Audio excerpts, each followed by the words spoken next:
Et ce matin, ça m'a fait beaucoup penser en fait au message que j'aimerais vous donner, qui porte le thème justement de porter la vie, porteur de vie, porteuse de vie, comme vous le voulez. Mais c'est vraiment ça, c'est porteur de vie, porteuse de vie. Et on va lire dans la lettre de Paul qu'il a écrite aux Philippiens, Philippiens 2, depuis le verset 12 jusqu'au verset 18. À la suite de la prédication, on prendra la Sainte Seine. Philippiens 2, depuis le verset 12 jusqu'au verset 18, je vais le lire. « Ainsi, mes bien-aimés, vous qui avez toujours obéi non seulement quand j'étais présent, mais bien plus encore maintenant que je suis absent, mettez en œuvre votre salut avec crainte et profond respect. En effet, c'est Dieu qui produit en vous le vouloir et le faire, pour son projet bienveillant. Faites tout sans murmure ni contestation, afin d'être irréprochables et purs, des enfants de Dieu sans défaut au milieu d'une génération perverse et corrompue. C'est comme des flambeaux dans le monde que vous brillez parmi eux. En portant la parole de vie, je pourrais alors être fier, le jour de Christ, de n'avoir pas couru ni travaillé pour rien. Et même si mon sang doit couler pour le sacrifice et le service de votre foi, j'en suis heureux et je me réjouis avec vous tous. Vous aussi soyez de même heureux et réjouissez-vous avec moi. Amen. Porteur de vie, porteuse de vie. Est-ce que je parle à quelqu'un qui est porteur de vie? Quelqu'un qui veut être porteuse ou porteur de vie dans le milieu là où il est? Amen. Juste pour débuter par rapport à ce texte, les origines de la lettre que Paul va écrire aux Philippiens, c'est destiné à cette église qui est dans la ville de Philippe. Et ce qui est très intéressant, c'est que cette église, c'est une église qui avait fait un don à Paul. Un don à Paul, lorsqu'il était dans la ville de Thessalonique, ils l'ont fait un don pour l'aider dans son ministère. Comme vous le savez, Paul était un apôtre qui était justement itinérant. Il allait de lieu en lieu pour prêcher la bonne nouvelle, pour annoncer Jésus-Christ. Et ce matin, je ne sais pas si c'est un peu trop fort ou pas, ou ça va. Ça va? Ok. Et justement, qu'est-ce qui se passe? C'est que quand lui, il écrit cette lettre aux Philippiens, il les écrit pour les remercier. Il les écrit, frères et sœurs, aussi pour vraiment les dire, mais soyez unis en tant qu'assemblée, en tant qu'église, soyez unis. Et il les écrit de manière très personnelle. Il s'adresse à eux parce qu'il est rempli d'amour pour eux. Il est vraiment rempli d'amour pour eux. C'est pour ça qu'il les écrit. Et derrière, quand on prend aussi le livre des Philippiens, c'est un livre, frères et sœurs, il est très pratico-pratique. Un livre où Paul, c'est pratique, pas beaucoup de théorie. Typiquement, Philippiens 4, il dit aussi, Philippiens 4, 6, ne vous inquiétez de rien. Ne vous inquiétez de rien. Boum, c'est pratique. Tu ne dois pas t'inquiéter. Un livre où il tire, justement, par exemple, ne vous inquiétez de rien, mais en toute chose, faites connaître vos besoins à Dieu par des prières, des supplications, dans une attitude de reconnaissance. C'est très pratique. C'est carré. Tout le monde comprend. Et derrière, en fait, ce qui est très intéressant, c'est que dans ce livre, frères et sœurs, on a un homme qui tire comme des conclusions de ce qu'il connaît de sa vie en Christ, de ce qu'il vit de sa marche chrétienne. Mais mes frères et sœurs, c'est qu'il fait le lien en fait avec ce que Jésus veut faire aussi avec nous. C'est nous faire ressembler à Jésus-Christ de plus en plus. Nous faire avoir les caractéristiques, le caractère de Jésus-Christ. C'est merveilleux parce que quand il écrit, il veut vraiment que nous ressemblions à Jésus. Frères et sœurs, ce que je vous parle ce matin, vous pouvez vous dire, mais ressembler à Jésus, c'est trop dur. Mais c'est possible. Mais c'est possible. Et ce qui est très intéressant, c'est que souvent on pense que voilà, vivre la vie chrétienne, c'est vivre la vie à l'extérieur. Mais là, ce matin, le texte, il montre que c'est aussi intérieur. Intérieur aussi. Et quand vous regardez, frères et sœurs, c'est que cette vie chrétienne, cette marche chrétienne, elle est vraiment sérieuse. Ce matin, quand on voit la Sainte Seine, du moins je pense que personne ne rigole, mais on ne va pas prendre la Sainte Seine pour rigoler. On est d'accord? Jésus-Christ est vraiment mort, frères et sœurs. Et il est aussi vraiment ressuscité. Il est vraiment ressuscité. Ma vie chrétienne, votre vie chrétienne, elle compte, elle est sérieuse. Mais ma question, c'est est-ce que je la prends vraiment au sérieux? Est-ce que ce matin, quand je sais que je vais m'approcher de la Sainte Seine, je prends vraiment au sérieux que j'ai intérêt, que c'est mieux pour moi que je m'approche en ayant demandé pardon? Parce que sinon, la Bible, elle dit que je prends un jugement contre moi-même. Frères et sœurs, notre vie chrétienne, elle est vraiment sérieuse. Elle est vraiment sérieuse. C'est pour ça que quand vous rentrez dans le texte, verset 12, il dit « Mais ainsi, mes bien-aimés, ainsi, mes bien-aimés. » Et quand on commence par « ainsi », ça veut dire qu'il y a quelque chose avant. Il y a quelque chose avant. Et dans ce quelque chose avant, si on prend le verset 7 jusqu'au verset 12, c'est intéressant parce que la Bible dit, au verset 7, « Mais il s'est dépouillé. » Lui-même, en prenant une forme de serviteur, une condition de serviteur, elle parle de Jésus-Christ. Une condition de serviteur en devenant semblable aux êtres humains, reconnu comme un simple homme. C'est choquant, c'est Dieu, reconnu comme un simple homme. Verset 8, il s'est humilié lui-même en faisant preuve d'obéissance jusqu'à la mort, même la mort sur la croix. Verset 9, c'est aussi pourquoi Dieu l'a élevé à la plus haute place et lui a donné le nom qui est au-dessus de tout nom, afin qu'au nom de Jésus, chacun plie le genou dans le ciel, sur la terre, sous la terre, et que toute langue reconnaisse que Jésus-Christ est Seigneur, à la gloire de Dieu le Père. Amen. Frères et sœurs, c'est à cause de cela, parce que notre Dieu s'est humilié, il s'est dépouillé, il a renoncé à sa propre vie. C'est à cause de cela, frères et sœurs, ce matin, que nous devons marcher dans notre vie chrétienne de la bonne façon, de la bonne manière. Parce que Dieu a été aussi sur terre et il a été parfait en tout. On ne péchons jamais. Et lorsqu'on arrive dans le texte, il dit au verset 12, « Ainsi, mes bien-aimés », Paul il dit, « Mais ainsi, mes bien-aimés, vous qui avez toujours obéi, non seulement quand j'étais présent, mais bien plus encore maintenant que je suis absent, mettez en œuvre votre salut avec crainte et un profond respect. » Avec crainte et un profond respect. Oui. Parce que mes frères et sœurs, notre salut, aujourd'hui, la délivrance que Jésus a opérée dans notre vie, vaut qu'on doit marcher de la bonne façon. Amen.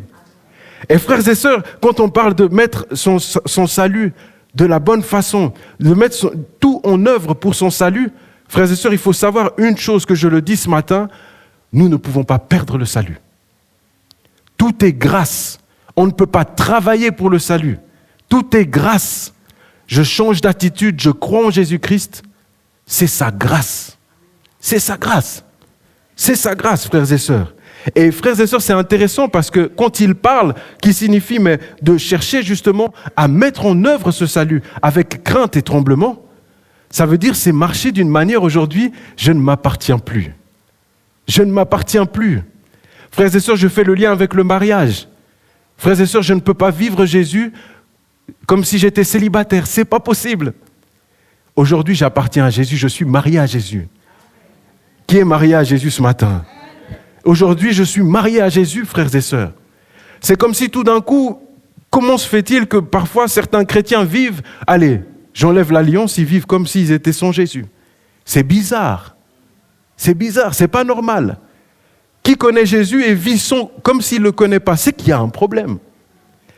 C'est pour ça que, frères et sœurs, nous devons mettre notre salut, nous devons travailler afin que ce salut, on le voit.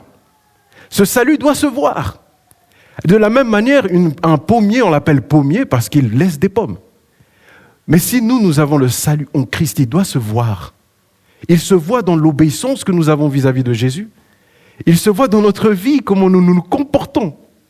Frères et sœurs, comment je me comporte dans ma vie? À l'église, c'est facile, on met costume, on met la chemise. Mais si je pose des questions à ceux qui sont dans nos familles, qu'est-ce qu'ils diront? C'est ça. Comment je me comporte? Comment je me comporte dehors? Comment dans mon travail je me comporte? Qu'est-ce qui sort de ma bouche? Est-ce que j'ai des vilains mots à chaque chose? C'est comme du venin. Frères et sœurs, comment je me comporte? Est-ce qu'on est cohérent avec notre salut ce matin? Est-ce qu'on est cohérent avec notre marche chrétienne, notre vie en Jésus-Christ? Parce que Dieu, moi je le dis encore ce matin, il a vraiment payé le prix en mourant à la croix, afin qu'on soit délivré. Et il est ressuscité, afin qu'on marche de la bonne manière. Amen. Et frères et sœurs, c'est fou, parce que si on peut résumer, mais qu'est-ce que c'est que travailler à son salut? Mes frères et sœurs, c'est simple. C'est nous offrir totalement. Nous offrir totalement. Corps, âme, esprit, tout. Nous offrir totalement. Frères et sœurs, qui est marié mais n'offre pas tout à sa femme? Je ne parle pas que matériellement, mais dans sa personne même, il lui cache des choses. Soit tu es marié, soit tu ne l'es pas. Mais tu ne peux pas être les deux. Tu ne peux pas. Mes frères et sœurs, la Bible, elle dit dans Romains 12, le verset 1er, elle dit « Je vous exhorte, je vous encourage donc, frères et sœurs, par les compassions de Dieu, à offrir votre corps comme un sacrifice vivant, saint, agréable à Dieu. Ce sera de votre part un culte raisonnable, un culte logique. Dieu est mort pour moi, il est ressuscité pour moi, donc je vais lui offrir pleinement qui je suis. Je vais lui offrir totalement qui je suis. » Ça, c'est la réponse que Dieu attend de nous. C'est la réponse qu'il attend de nous, frères et sœurs. C'est sa réponse. Et mes frères et sœurs, c'est fou, hein. Mais quand la Bible, elle parle justement, mais mettez tout en œuvre. Mettez tout en œuvre pour travailler à ce salut avec crainte et tremblement. Et Paul, c'est intéressant parce qu'il dit, mais mes bien-aimés, comme vous avez toujours obéi, même maintenant que je suis absent, vous qui avez toujours obéi, non seulement quand j'étais présent, mais bien plus encore maintenant que je suis absent. Frères et sœurs, on obéit à Jésus, même maintenant parce qu'il n'est pas encore revenu. Et je le dis ce matin, frères et sœurs, c'est maintenant qu'il faut commencer. C'est maintenant qu'il faut commencer, c'est maintenant. Si cette décision n'a pas été prise, c'est maintenant qu'il faut commencer. Parce que frères et sœurs, le jour où je pars, où je vais mourir, il me reprend. Il ne me reprend pas pour que je travaille ici sur terre à mon salut, mais il me reprend pour que je sois à ses côtés. Frères et sœurs, vous savez, moi, il y a un truc qui m'a toujours étonné. C'est les jeunes, de ma génération. J'ai 33 ans, tous ceux qui sont après moi. Chaque fois, Sonny, je parle avec des jeunes. Chaque fois, ils croient en Jésus, que Dieu est mort, ressuscité. Mais il ne veut pas donner sa vie à Jésus. Tu sais, l'excuse, c'est quoi? Ouais, mais tu vois, je ne suis pas encore prêt, il faut que je change ceci, il faut que je change cela.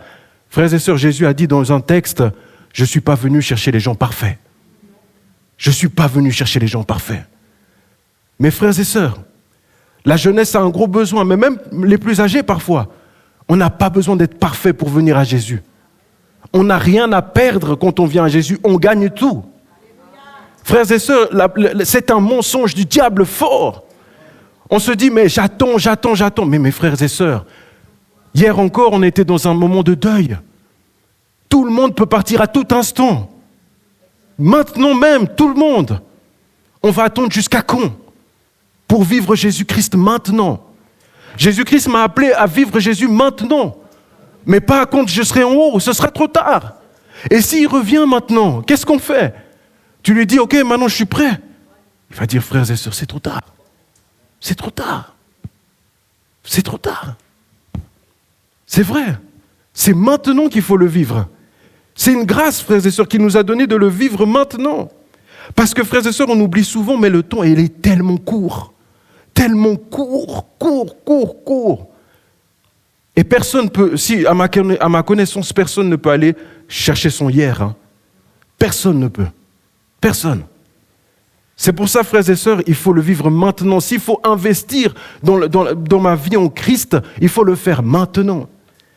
Il faut donner son corps totalement, son esprit, son âme au Seigneur Dieu vivant. Frères et sœurs, c'est la réponse qu'il attend de nous. C'est ce que lui-même a fait.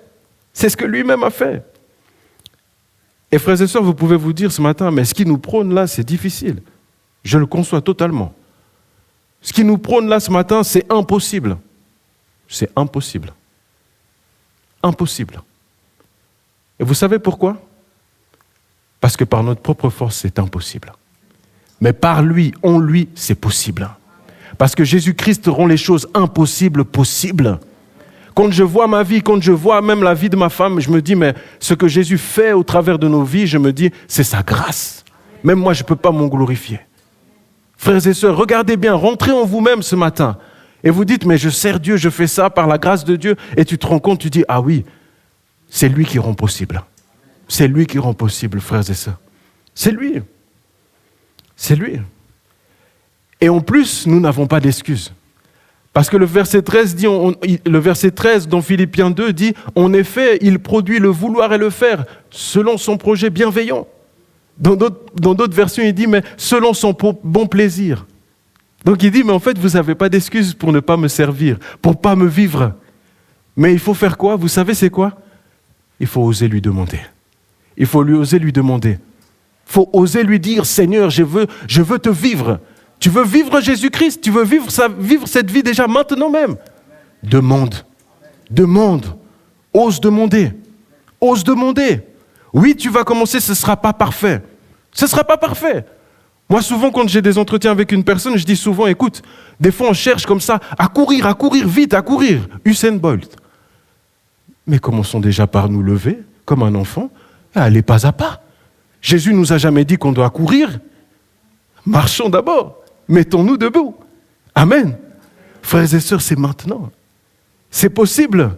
C'est possible parce qu'il crée en nous le vouloir et le faire. Il montre ce matin, oui, vous n'avez pas d'excuses. Oui, mes frères et sœurs, on n'a pas d'excuses. On n'a pas d'excuses pour ne pas le servir. On n'a pas d'excuses pour ne pas avoir une vie chrétienne sérieuse. On n'a pas d'excuses pour vraiment vivre notre vie en Jésus-Christ. On n'a pas d'excuses. Et de plus, on n'a pas d'excuses pour ne pas être cohérent avec ce qu'on croit. Paul, quand il parle aux Philippiens, c'est très intéressant parce que c'est un des textes, que ce soit dans la souffrance, que ce soit dans les plaisirs, il dit toujours « mais réjouissez-vous dans le Seigneur ». Philippiens 1, le verset 27, il dit là ici « seulement conduisez-vous d'une manière digne de l'évangile de Christ ». Est-ce que je me conduis de la bonne manière? Ça, c'est une question. Est-ce que je me conduis d'une manière qui montre l'évangile de Jésus-Christ? Est-ce que je fais cela dans mon quotidien? Frères et sœurs, ces questions que j'aime beaucoup poser lorsque je prêche, c'est parce que ça me questionne à moi-même. Et frères et sœurs, c'est fou parce que ce texte ce matin, il montre que si tu as déjà les intentions dans ton cœur de te conduire de la bonne façon, si tu as les désirs de vraiment marcher de la bonne façon avec Jésus, il répondra. Il a dit, en effet, je produis en vous le vouloir et le faire. C'est Jésus qui le produit. Mais si tes désirs ils sont en lien avec sa promesse, avec sa parole, alors il va répondre. Il va répondre. Il va répondre. Qui veut marcher avec cohérence avec le Seigneur, frères et sœurs? Qui veut marcher avec cohérence ce matin? Vous avez le droit de dire non aussi. Mais frères et sœurs, on est appelés à marcher avec cohérence. On est appelés à marcher avec cohérence. Parce qu'on est appelés à marcher, frères et sœurs, sans nous-mêmes. Je disais à Jonald ce matin, il ne faut pas qu'on fasse par notre force, mais qu'on s'appuie sur la force du Seigneur. Psaume 104, le verset 5, si tu peux le remettre, s'il te plaît. C'est ce qu'on a lu ce matin. Psaume 105, 105, verset 4. Ayez recours à l'Éternel et à sa force. Recherchez constamment sa présence. Si on fait les choses par nous-mêmes, on n'y arrivera pas. Il faut s'arrêter et dire, Seigneur, j'ai besoin de faire ça par ta force. J'ai besoin quotidiennement, tous les jours, de m'appuyer sur toi. Frères et sœurs, nous sommes un peu comme à l'image de personnes avec des béquilles. Moi, j'accepte qu'on me voit avec des béquilles parce que c'est Jésus qui tient mes béquilles. Amen. Frères et sœurs, nous sommes comme ça. Cessons de vouloir marcher par nous-mêmes. C'est comme si nous étions handicapés sans béquilles, mais on essaie d'aller, on n'arrive pas. C'est tout le temps, on lutte. Non. Il faut s'appuyer sur sa force, frères et sœurs. Il faut s'appuyer sur lui. C'est lui qui produit en nous le vouloir et le faire. Et c'est fou parce que quand vous regardez, c'est là où on voit que tout est grâce. Un Dieu qui meurt pour moi, qui ressuscite et qui de plus me donne lui la force pour que je marche de la bonne façon. C'est là où je me dis, mais c'est vraiment à nous de recevoir ce matin. C'est vraiment à nous de recevoir. De faire un choix, de dire, Seigneur, moi je veux recevoir. Parce que si tu regardes, si on rentre en nous-mêmes, on se dit, mais finalement, c'est comme si je faisais rien. Tout est vraiment grâce. Tout est vraiment grâce. Mes frères et sœurs, tout est vraiment grâce. C'est pourquoi, quand vous regardez le même texte, il dit, Philippiens 2, verset 14, il dit « Mais faites toutes choses sans murmure ni hésitation. Toutes choses sans murmure ni contestation. Toutes choses. » Parce qu'on est appelé à porter la vie de Jésus, appelé à ne pas murmurer, appelé à ne pas contester. C'est un avertissement que Paul donne. Il dit, mais cessez toutes ces choses, cessez toutes ces choses. Et frères et sœurs, pour nous, c'est redondant d'un sens. Ça me fait penser, je pensais hier encore au peuple d'Israël. Nous, on est là, on se dit, ils ont 40 années. 40 années. Ils voient miracle, ils contestent. Ils voient miracle, ils murmurent. Ils voient miracle et ils chamaillent. Ils voient miracle et on n'est pas appelé à ça, frères et sœurs. On n'est pas appelé à ça. Et derrière, on peut voir même le peuple d'Israël à travers ça, que c'est une image comme de l'Église, qu'on peut faire le lien. Pourquoi ? Parce qu'en fait, on peut se dire que là, on voit qu'il veut que l'Église marche de la bonne façon, que l'Église brille. Nous disons que Dieu est l'époux, non, frères et sœurs, et que nous sommes l'épouse. Moi, je veux que mon épouse brille. C'est pour ça que je lui fais des cadeaux. Amen. Mes frères et sœurs, Dieu veut que son Église brille, porte la vie. Elle porte la vie. Dieu n'a pas plaisir lorsque son Église ou dans des églises, ça se dispute, ça se chamaille. Qui va aller dans une église où il y a des disputes, des chamailleries, où le pardon n'est même pas là ? Frères et sœurs, j'aime rappeler, mes frères et sœurs, pardonnons-nous. En tout cas, pardonnez-moi parce que je ne suis pas parfait. Pardonnons-nous, nous ne sommes pas parfaits. Pardonnons-nous, nous ne sommes pas parfaits, frères et sœurs. Des fois, on vient à l'église, on a cette image, comme on est en Christ, il faut qu'on soit... L'église est un hôpital. Un hôpital, frères et sœurs. On vient chacun avec nos bobos, chacun avec nos blessures. On vient se ressourcer pour la semaine. Amen. Et mes frères et sœurs, c'est fou parce qu'on a besoin de briller. Il veut qu'elle brille, cette église. Parce qu'elle porte l'image de la vie de Jésus. Elle porte l'image de la vie de Jésus. Et je me dis aussi, hier, je me disais, mais en fait, il y a déjà assez de problèmes dehors. C'est pas à l'église que je vais vouloir en retrouver. C'est pour ça, frères et sœurs, j'ai envie de dire, soyons attrayants, brillons de l'image de Jésus. Frères et sœurs, s'il y a quelqu'un comme ça dans ton cœur, tu as gardé pendant longtemps de l'amertume, tu ne veux pas lui pardonner, pardonne-le. Au nom de l'amour de Jésus qui est mort pour toi et qui est ressuscité. Notre relation chrétienne, elle est basée premièrement sur le pardon de Dieu envers nous. Pardonne nos fautes comme je pardonne aux autres. Ah oui, frères et sœurs, c'est ça. C'est ça. Et c'est pourquoi quand il continue dans le verset 15 au verset 14, « Faites toutes choses sans murmure ni hésitation, afin que vous soyez irréprochables et purs. » Et purs. Des enfants de Dieu irréprochables au milieu d'une génération perverse et corrompue. Frères et sœurs, quelle est mon attitude ? Est-ce que j'essaye d'être irréprochable ? J'essaye, dans le milieu dans lequel je suis. J'essaye d'être vraiment cet enfant de Dieu sans défaut. Est-ce que j'ai cette intention même, là où je suis ? C'est ça la question, frères et sœurs. Quelle est mon attitude lorsque je suis dehors de l'église ? Quelle est mon attitude ? Quelle est mon attitude ? Quel est mon comportement dans le lieu où je travaille ? Et on a un exemple dans la Bible, c'est celui de Daniel. Cet homme, moi, j'aime beaucoup parce que Daniel 6, si tu mets au verset 4, ça va être jusqu'au 5. On va prendre depuis 4. Daniel, il montrait un exemple. Parce que, frères et sœurs, des fois, on se dit, mais écoute, Jésus, tu vois, lui, il passait son temps à aller prêcher, hein, il passait son temps à faire ceci, faire cela. Mais Jésus aussi travaillait, frères et sœurs. On l'a appelé fils de charpentier, n'est-ce pas ? Et là, on voit aussi à travers l'homme Daniel, qu'est-ce qui se passe ? C'est qu'on a un homme qui est premier ministre. Premier ministre. Il a du boulot, beaucoup de boulot. Et il a en plus des collègues qui sont difficiles avec lui. Très difficiles. Et il est dit ici, Daniel se montrait supérieur aux autres responsables et aux administrateurs parce qu'il y avait en lui un esprit extraordinaire. Le Saint-Esprit quand il est déjà dans une personne. Le roi pensait à lui confier les responsabilités de tout le royaume. Verset 5.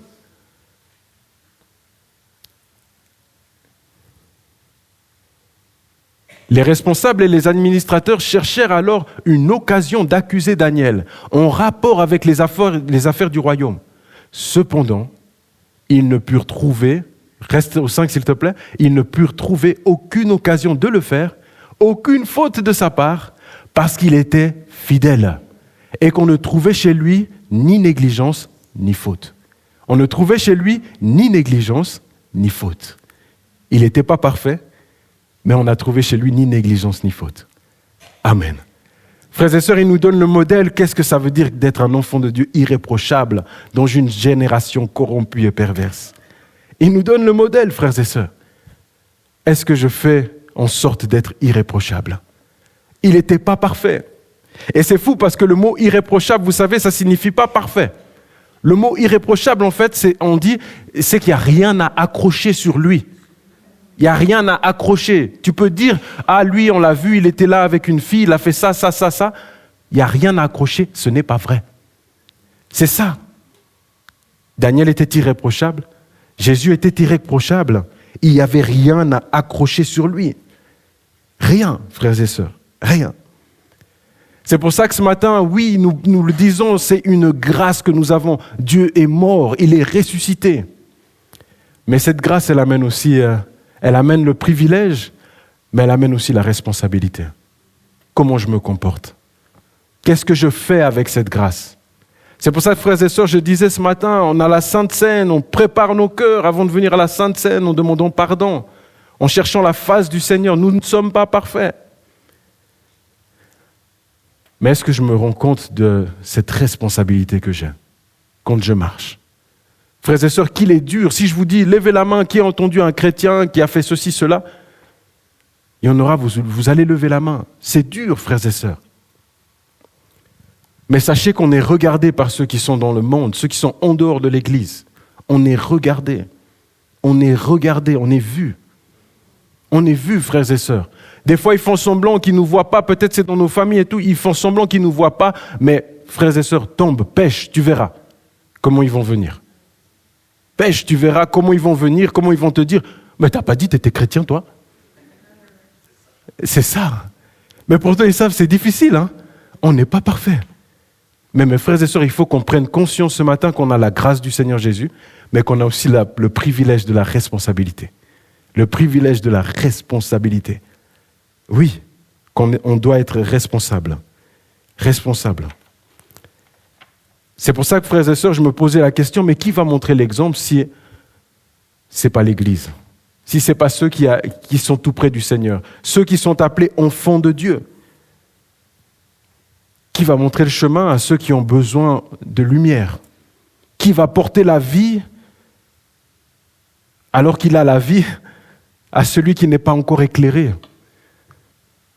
Mes frères et sœurs, la Bible, elle parle dans ce même texte au verset 15, elle dit « Mais afin que vous soyez irréprochables et purs, des enfants de Dieu irréprochables, au milieu d'une génération perverse et corrompue. » Dans une génération, frères et sœurs, qui a dévié. Ce n'est pas le plan de Dieu. Tout ce que nous vivons aujourd'hui, tout ce que nous voyons, ce n'est pas le plan de Dieu, frères et sœurs. Ce n'est pas le plan de Dieu, tout cela. Le péché qui est là, frères et sœurs, tout ce qu'on voit, l'adultère, tous ces péchés, toutes ces fautes, toutes ces choses qui sont là, ce n'est pas le plan de Dieu, frères et sœurs. Ce n'est pas le plan de Dieu qu'on doit avoir peur, même pour nos enfants quand ils vont à l'école. Frères et sœurs, tu sais, Papa France, vendredi, je vais chercher ma fille à la garderie. Tu sais ce qu'elle a appris? Quelqu'un a fait le doigt d'honneur. À la maison, nous, on ne fait jamais ça. Elle m'a dit, un tel a fait le doigt d'honneur à un tel. Comment je fais maintenant? Nous, on ne l'a jamais enseigné ce que c'est le doigt d'honneur. Vous voyez comment ça commence? J'envoie mon enfant à l'école, et à l'école, ils font ça. C'est ça le péché. C'est ça une génération perverse et corrompue, frères et sœurs. C'est ça. Tu es obligé le matin, tu laisses ton enfant partir, tu pries pour lui, même à la garderie, tu ne sais pas ce qu'il va voir. C'est incroyable. Je me suis dit, dans la voiture, je me dis, ok, je ne mets pas de musique pour parler, converser avec elle. Puis je me dis, papa, Iba a fait le doigt d'honneur à l'autre. Et puis tu te dis, mais comment tu vas pouvoir penser tout ça? Mes frères et sœurs, nous sommes dans cette génération-là, nous sommes dans ce monde-là, où les fautes, elles sont là, le péché est là. Mais c'est nous, les enfants de Dieu, qui devons briller. J'ai dit à ma fille, écoute, chez nous, on ne fait pas ça. Toi, tu es un enfant de Jésus-Christ. Tu ne fais pas ça. Elle a compris. Parce qu'elle a appris, elle doit briller dans sa génération. Elle doit briller, nous devons briller, porter la vie de Jésus. Porter la vie de Jésus. J'ai dit, tu sais, Jésus, il ne faisait pas ça. Je lui ai dit, Jésus ne faisait pas ça. Il n'avait pas besoin. Tu dois briller. Tu dois briller. C'est pourquoi, frères et sœurs, cette génération perverse, corrompue, on doit faire attention. Pourquoi ? Parce que nous, au nom de l'amour que le Seigneur a porté sur nous, au nom du fait qu'il est ressuscité, au nom du fait que nous avons un Sauveur merveilleux, portons sa vie, frères et sœurs. Jésus a montré par son amour que frères et sœurs, il est le modèle parfait. Il est vraiment ressuscité, mes frères et sœurs. Il a brillé de sa lumière afin que moi aussi, je brille dans le milieu où je suis. Amen. Frères et sœurs, c'est fou parce que nous devons porter sa vie, être un porteur de la vie de Jésus. Frères et sœurs, dans le sermon sur la montagne, Jésus s'approche de ses disciples, Matthieu 5. Matthieu 5, 6, 7, c'est l'un des plus grands sermons. On dit qu'il y a peut-être 7 jours de sermons. Et il s'adresse à ceux qui veulent être ses disciples. D'accord ? Et là, dans Matthieu 5, verset 14, il dit « Vous êtes la lumière du monde. Vous êtes la lumière du monde. » Il s'adresse à ses disciples, donc même à nous. Vous êtes la lumière du monde. Wilson, Jonald, Avelina, Jason, Amalia, vous êtes la lumière du monde. Nous sommes la lumière du monde. Une ville située sur une montagne ne peut être cachée. Verset 15. Et on n'allume pas non plus une lampe pour la mettre sous un seau, mais on la met sur le support et elle éclaire tous ceux qui sont dans la maison. Verset 16. Que de la même manière votre lumière brille devant les hommes, afin qu'ils voient votre belle manière d'agir et qu'ainsi ils célèbrent la gloire de votre Père céleste. Alléluia. Amen. Ça, c'est l'ordonnance que Dieu nous a donnée. C'est ce qu'il nous a dit de faire. De briller comme lui a brillé, frères et sœurs. C'est pourquoi, frères et sœurs, j'insiste ce matin, parce que je me dis, mais frères et sœurs, des fois, ça commence par les enfants de Dieu. S'il faut pardonner, pardonne. C'est ça aussi briller. S'il faut demander pardon, pardonne, enlève l'orgueil. C'est ça aussi briller. Frères et sœurs, et une autre chose, frères et sœurs, refusons de ne pas briller dans le milieu où nous sommes. Refusons de ne pas briller. Notre Seigneur, il est mort, il est ressuscité, il a brillé. Et il attend de ses enfants qui brillent dans la génération où ils sont. Il attend ça de nous. Parce qu'il sait que ça ne dépend pas de nous, mais ça dépend de sa force à lui. C'est lui qui va le faire. C'est lui. C'est pour ça que, frères et sœurs, quand vous regardez, il y a 4 axes où on est censé briller. 4 axes, 4 lieux, endroits où on est censé briller. C'est intéressant. 4 lieux. Le premier, frères et sœurs, c'est dans la famille. C'est dans la famille. Papa, maman, frère, sœur, quel genre d'enfant de Dieu es-tu à la maison ? Quel genre d'enfant de Dieu es-tu à la maison ? Quel genre de mari es-tu à la maison ? Quel genre de femme es-tu à la maison ? Le premier lieu, c'est la famille. Frères et sœurs, nous tous, ce matin, on est dans le même combat. Daphné n'est pas là, je peux le dire. C'est dans la famille, pas mes frères et sœurs, mais avec ma femme, mes enfants. Ils me connaissent le plus, mais ils m'énervent le plus. Mais là, frères et sœurs, c'est là où je dois briller. Qui vit le même combat que moi ce matin ? Ils me connaissent le plus. Ils me connaissent le plus, frères et sœurs. Mais c'est eux, des fois, tu te dis, mais ils me tentent, on les a envoyés. Mais frères et sœurs, c'est là où tu dois briller, malheureusement. Malgré tout. Le premier endroit, c'est la famille. C'est la famille. Le deuxième, frères et sœurs, c'est le lieu de travail. Le lieu de travail. Le lieu de travail. Quel chrétien es-tu ? Quel enfant de Dieu es-tu dans ton travail ? Daniel 6, verset 5, il est dit, Daniel était trouvé fidèle. Fidèle, rien à lui dire. Chez lui, ni négligence, ni faute. Fidèle, ni négligence, ni faute. Dans son lieu de travail. Frères et sœurs, si on lit aussi, je suis d'accord, des fois, il y a certains lieux de travail, c'est difficile. Mais la Bible a beaucoup de réponses en disant, par rapport à ceux qui sont injustes envers nous, Il est dit dans 1 Pierre, si tu pourras le retrouver plus tard, dans 1 Pierre que Jésus, injurié, calomnié, s'en remettait à son Père en priant pour ceux qui étaient malhonnêtes avec lui. Frères et sœurs, le troisième lieu, frères et sœurs, c'est le quartier, ton lieu où tu habites. Moi, je ne pense pas que c'est le fruit du hasard. Je ne pense pas que c'est le fruit du hasard que nous habitions là où nous habitons. J'habite à Échalon, frères et sœurs, je sors de Malais. Je vous dis l'effet de choc que ça a été. Moi, j'habite à Malais de base, où c'est le quartier, les enfants sortent, font du bruit, et tu te retrouves dans le Gros de Vaud, avec que des voisins suisses où tu ne peux même pas demander du sucre. Franchement, je vous dis, comment tu peux briller là-bas? Mais tu dois le faire. Sel de la terre partout, lumière de la terre partout. Frères et sœurs, il y a certaines histoires où tu te dis, mais comment ce frère, il est à l'église, et quand on entend, il ne veut pas pardonner son voisin, c'est bizarre. C'est bizarre. C'est bizarre. Mes frères et sœurs, le quatrième lieu, c'est l'endroit, on va dire, c'est les amis.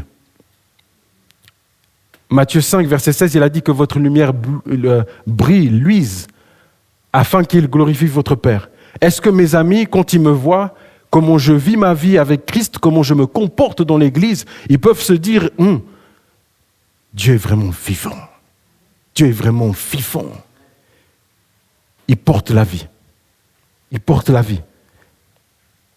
Est-ce que je présente Jésus-Christ à mes amis, dans ma manière d'être? Est-ce que je présente Jésus-Christ à mes amis? Là est la question, frères et sœurs. La Bible montre, frères et sœurs, parce qu'au verset 16, elle continue, « Vous êtes dans une génération perverse et corrompue, parmi laquelle vous brillez comme des flambeaux dans le monde. » Parmi laquelle vous brillez comme des flambeaux dans le monde, que vous brillez parmi eux. Parmi eux. Elle nous donne la réponse. Ça, c'est le comment. Comment on peut briller? Comment? Et mes frères et sœurs, c'est briller comme des flambeaux, c'est déjà en partageant la lumière qu'on a reçue nous-mêmes de Jésus. En ne la gardons pas pour nous. En partageant la lumière, frères et sœurs. Le but du flambeau, frères et sœurs, c'est de garder cette flamme, on va dire cette lumière, et de la partager à l'autre qui ne voit pas, qui n'est pas éclairé. C'est ça. Frères et sœurs, je pensais à l'image des JO. Vous avez vu cet homme, il court, il a la flamme et tout. Mais cette flamme-là, frères et sœurs, il va la partager plus loin. Il va la partager plus loin.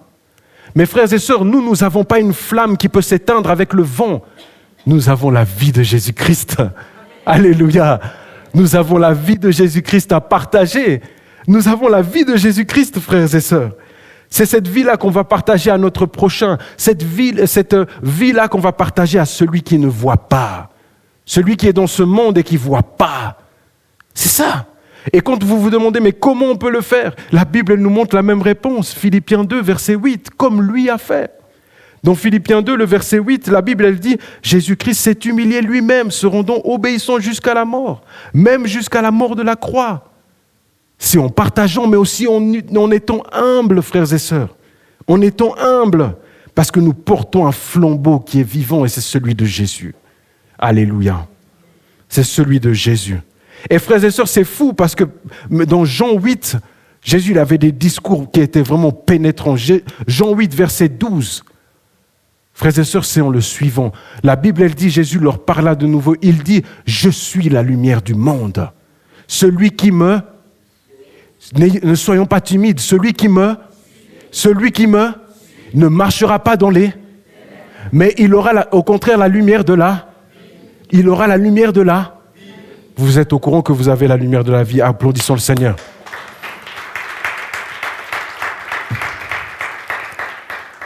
C'est pour ça que, frères et sœurs, nous avons la lumière de la vie ce matin. Nous avons la lumière de la vie en le suivant. Frères et sœurs, c'est en se basant sur lui, en s'appuyant sur lui. Alléluia. C'est cette lumière, de cette lumière qu'on va briller. Parce que, frères et sœurs, tant que Jésus n'est pas revenu, la grâce est toujours là. Le flambeau, la vie doit être partagée. Frères et sœurs, ne soyons pas de ceux qui jugent les personnes du dehors seulement. Nous mettons des virgules simplement. Il est comme ça maintenant, mais Dieu peut faire encore. Dieu peut agir encore. Si nous qui sommes dans la maison de Dieu, nous qui avons la vie, on vient, on met les ténèbres dans les ténèbres, mais ça ne va pas jouer. Partageons la vie de Jésus. Soyons connectés à la source que lui-même est. Frères et sœurs, vas-tu abandonner ton ministère premier de partager la vie de Jésus qui est en toi? Vas-tu abandonner cela? Vas-tu abandonner de porter la vie? Vas-tu abandonner? Mes frères et sœurs, c'est du sérieux. Nous ne pouvons pas abandonner cela parce que nous devons porter la vie là où nous sommes. Là où nous sommes. Et mes frères et sœurs, c'est fou parce qu'il y a quelques années de cela, il n'y a même pas, je pense, 2 ans, je vous raconte un petit témoignage vrai, parce que Dieu nous place toujours dans des endroits pour porter la vie. Des fois de manière simple. C'est nous qui compliquons, qui voulons des choses extraordinaires. Ce qui est déjà extraordinaire, c'est que des fois tu puisses réciter, sortir un verset pour quelqu'un, tu verras que ça lui fera du bien. Tu n'es pas obligé de prêcher. Frères et sœurs, il y a une fois, j'ai connu celui qui est mon coiffeur. Désolé de vous parler de ça alors que j'ai ma touffe, j'essaie de copier mon beau-frère. Frères et sœurs, je l'ai connu, je finissais l'apprentissage. Il est brésilien, il avait rien, nada. Il a commencé à me coiffer chez lui, mes frères et sœurs. Il priait pour que Dieu lui donne un salon de coiffure. Il priait pour qu'il fasse vraiment les talents que Dieu lui avait donnés. Et Dieu répond, frères et sœurs. Dieu, quand on prie, il répond. Frères et sœurs, il a passé 6-7 mois, il faisait chez lui, les gens venaient à la maison. C'était compliqué parce qu'il avait beaucoup d'enfants, et il n'avait pas de papier, tout ça. Derrière, Dieu répond. Il a un salon de coiffure. Il se marie. Il a un salon de coiffure du côté de Renan.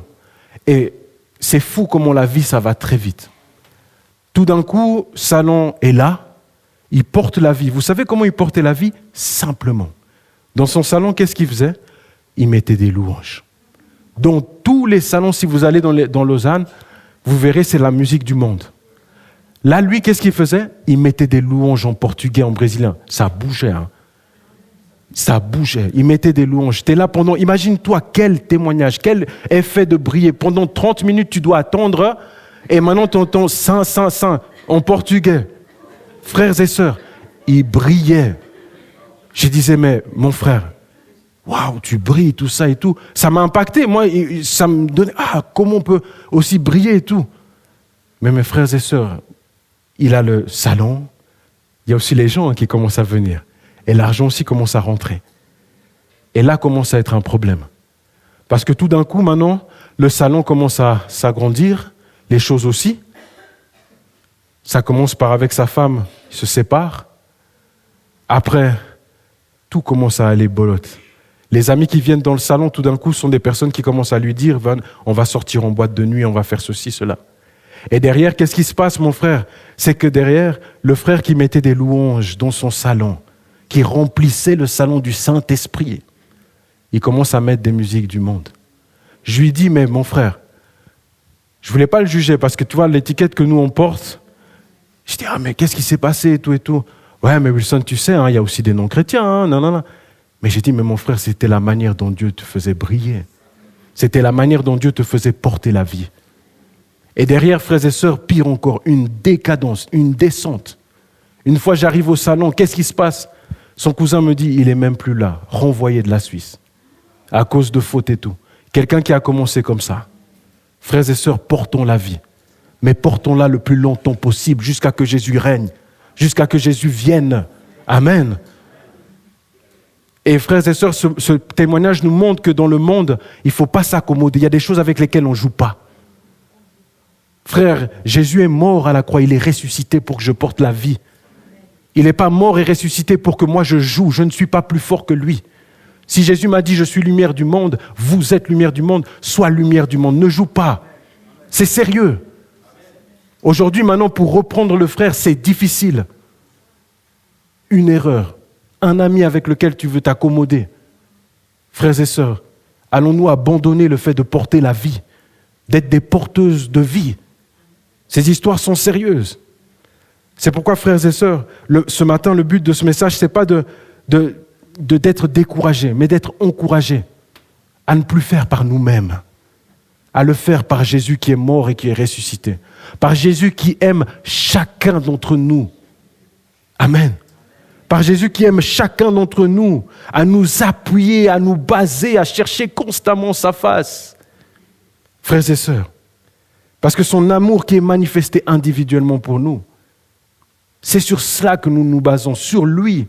Si c'est par moi, j'y arriverai pas. C'est sur mon Sauveur, celui qui est mort à la croix, votre Sauveur ce matin. Amen.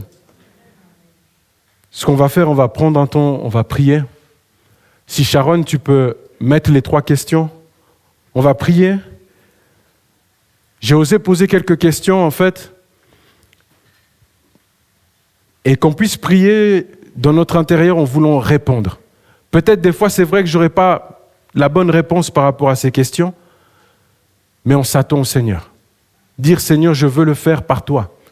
Je veux m'engager, Seigneur, par toi, avec toi. La première question, c'est de se dire, mais est-ce que je porte la vie dans le milieu où je me trouve ? La deuxième question, c'est de se dire, mais est-ce que ma vie présente Jésus-Christ ? La troisième question, c'est de se dire, mais est-ce que mon comportement, mon caractère, mon intérieur montre que je suis enfant du roi des rois ? Amen.